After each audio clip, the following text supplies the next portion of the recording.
प्रिय सज्जनों, स्वागत है आप सभी का आपके YouTube चैनल अध्यात्म और ज्योतिष में। मैं हूं आप सभी के साथ देवभूमि ऋषिकेश उत्तराखंड से आचार्य आशीष। हम बात कर रहे हैं नवग्रहों के श्रृंखला में। उच्च ग्रहों के बाद अब नीच स्थितियों में जब ग्रह होते हैं उनके फलादेश पर इस श्रृंखला में आपके साथ में सूर्य से लेकर के और राहु केतु पर्यंत में उच्च स्थिति को सबसे पहले बताया।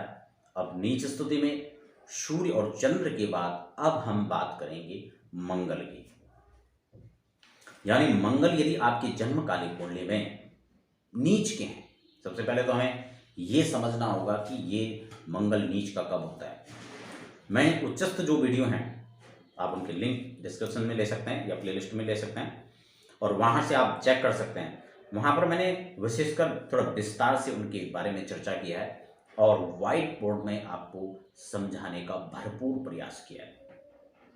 यदि इस वीडियो में आपका कोई प्रश्न होता है, वीडियो आपको कैसी लगी, इसके बारे में कोई आप कमेंट करना चाहते हैं तो नीचे आप कमेंट बॉक्स में जानकारी प्राप्त कर सकते हैं, वहां पर लिख सकते हैं। आपका सुझाव हमें निश्चित रूप से उसकी प्रतीक्षा रहेगी। आप अपने बारे में, अपनों के बारे में, किसी जन्म कुंडली से संबंधित या किसी मुहूर्त विशेष पर कुंडली मिलान या रत्न रुद्राक्ष की जानकारी आप प्राप्त करना चाहते हैं तो आप नीचे दिए गए व्हाट्सएप के नंबर पर आप अपनी डिटेल भेजकर जानकारी प्राप्त कर सकते हैं। अभी हम फटाफट चलते हैं मंगल पर। मंगल कौन सी राशि में नीच होंगे? जब मैंने उच्च ग्रहों का जिक्र किया था तो आपको बताया था कि मकर राशि में मंगल उच्च के होते हैं और हर ग्रह उससे अपनी सप्तम राशि में आकर के नीच के हो जाते हैं। इसी आधार पर देखा जाए तो मकर से ठीक 7वें घर में कर्क जाएंगे और कर्क राशि में मंगल नीच के हो जाते हैं। मंगल किन किन चीजों का कारक है हमें सबसे पहले इसमें जाना चाहिए। अगर बात करें तो मंगल भूमि का कारक होता है। भूमि पुत्र मंगल को कहा जाता है। मंगल यदि अगर मंगल सबल है, मजबूत है तो मंगल ही मंगल है। और किन्हीं कारणों में अगर मंगल की स्थिति जन्मकालिक कुंडली में ठीक नहीं है, चंद्र कुंडली में ठीक नहीं है, नवांश में ठीक नहीं है या वर्तमान गोचर के अंदर मंगल शुभ नहीं है तो कहीं ना कहीं इसके संबंधित जो साइड इफेक्ट्स हैं वो देखने को मिलते हैं। भूमि, भवन, प्रॉपर्टी, वाहन का जो मालिक है वो मंगल के हाथ में है। आप समझ रहे हैं? और यदि ये आपकी कुंडली में ठीक नहीं है तो इससे संबंधित जो लाभ हैं, जो फल हैं, उसमें कहीं ना कहीं न्यूनता देखने को मिलेगी।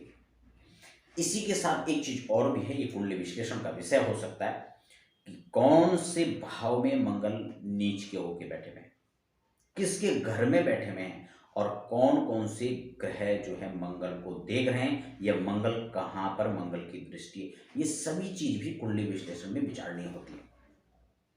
खैर, तो यदि मंगल हमारी कुंडली में अच्छे नहीं है, ऐसे में मैं आपको कुछ लक्षण, कुछ बिंदुओं को यहां पर बताता हूं। आपने देखा होगा, आप गाड़ी ड्राइव करते हैं, आपका मंगल अच्छा नहीं है तो हमारी गाड़ी में कई बार ऐसा देखा जाता है, कुछ लोगों की गाड़ियों में बार बार प्रॉब्लम्स होती हैं। मकान अच्छा बना हुआ लेकिन कोई ना कोई तोड़ फोड़ उसमें चलती रहती है, कुछ ना कुछ उसमें गड़बड़ होता है, मेंटेनेंस ज़्यादा मांगता है। प्रॉपर्टी में कहीं ना कहीं प्रॉपर्टी अपनी है, किसी ने कब्जा कर लिया, मुकदमेबाजी चल रही है, तो ये कुछ अशुभ लक्षण उसमें अक्सर देखते हैं और उसका लाभ नहीं मिल पाता है। ये अशुभ मंगल के लक्षण हो सकते हैं। इसीलिए हमें ऐसे में क्या करना चाहिए? ऋण मोचन मंगल स्तोत्र का पाठ करना चाहिए, जो बहुत ही प्रभावी स्तोत्र है। मकान, दुकान, भूमि, भवन, जमीन जायदाद, कोई भी प्रॉब्लम चल रही है, कर्ज में आप हैं तो ऋण मोचन का पाठ करें।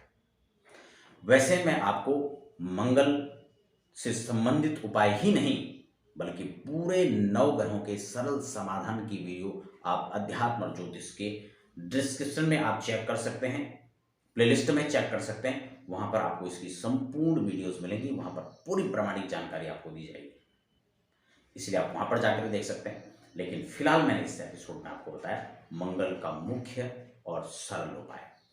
आप सभी दर्शक हमारे साथ बने रहें। आप सभी का बहुत बहुत धन्यवाद।